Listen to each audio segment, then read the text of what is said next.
Welcome Till Death Do Us Plan, the podcast where love, life, and legal planning all come together. We're your hosts. I'm Santos Vargas. And I'm Patty Vargas. We're both attorneys and husband and wife. Each week, we'll tackle the real conversations people often avoid, from estate planning and probate to prenups, postnups, and everything in between. We're here to help you plan smarter, protect what matters, and feel more confident about your future. Because life is unpredictable. But your plan doesn't have to be. Let's dive right into it.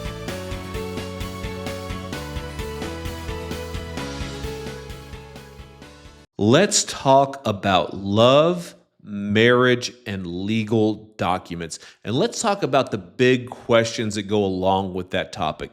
When should a young couple, a newly married couple, when should they start thinking about estate planning, going to gather their information? When is a right time for them to go and meet with a lawyer to start their estate planning journey?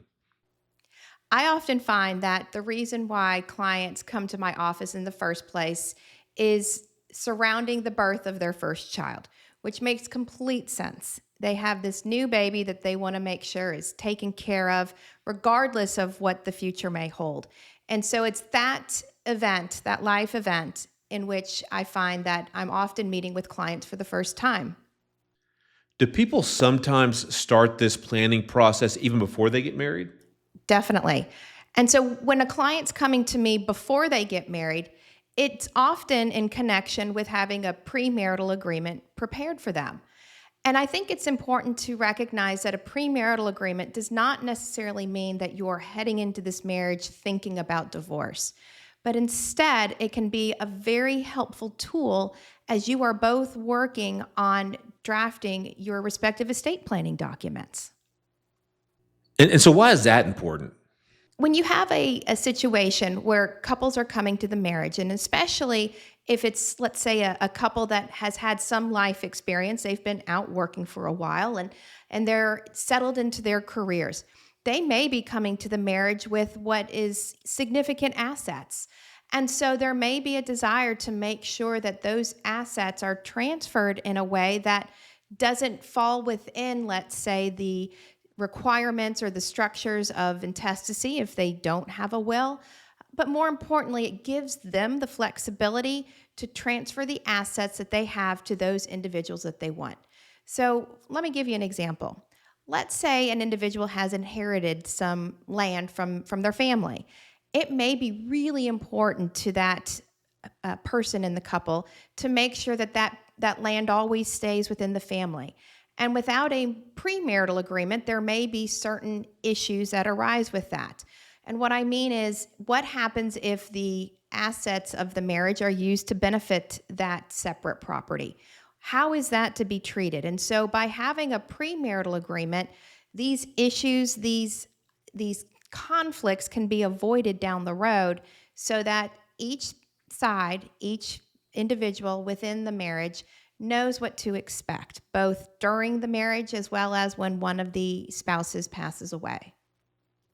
So sometimes in popular culture, people hear the word prenup, and automatically kind of a knee-jerk reaction is that it's a dirty word, something you want to avoid, something that you want to stay away from, and something that, look, if you truly love me, you would never even bring up the subject of a prenup. Tell us why that's not true. And I think it's important to realize that a premarital agreement, or a postmarital agreement for that matter, can be as unique as the situation that the husband and wife or the to-be married couple brings to you. In other words, no two marital agreements are the same, and they have to be based on the agreements that the two individuals are able to come to. Because without that, there's no starting point. And so I often like to say, my job is to memorialize what it is that the husband and wife, or the two individuals who are going to get married, have already agreed upon. They've quite frankly already had these conversations. But to your point, it doesn't have to focus on divorce. Divorce can be almost, I would say, an afterthought in many ways, because it can be more of a focus on what we're going to do with our assets, or what can we do with our assets, whether it's during our lifetime or after we pass away. and not so much this focus on, well, if we ever get divorced, this is what's going to happen. Now, that's not to say that in some marital agreements or post-marital agreements, that's not an important term, but you could always go back to the default to what your state already provides under the statutes governing divorces and leave it at that. You don't have to necessarily rewrite those rules. You can go ahead and just incorporate those if that's what your wish is. So the verdict is still out. Should you get a prenup? Should you not get a prenup? Should you talk about a prenup? What are some of the key considerations that a young couple, a new couple should really think about in deciding whether or not a prenup is the right route for them to go? I think that's actually a really great question, Santos. And I say that because you may not know. You may not know if it's necessary. And so perhaps just by having that conversation and meeting with a lawyer and finding out and explaining to them how it is that you see your marriage from that financial business perspective is going to look like. And there may not even need to be a premarital or a postmarital agreement.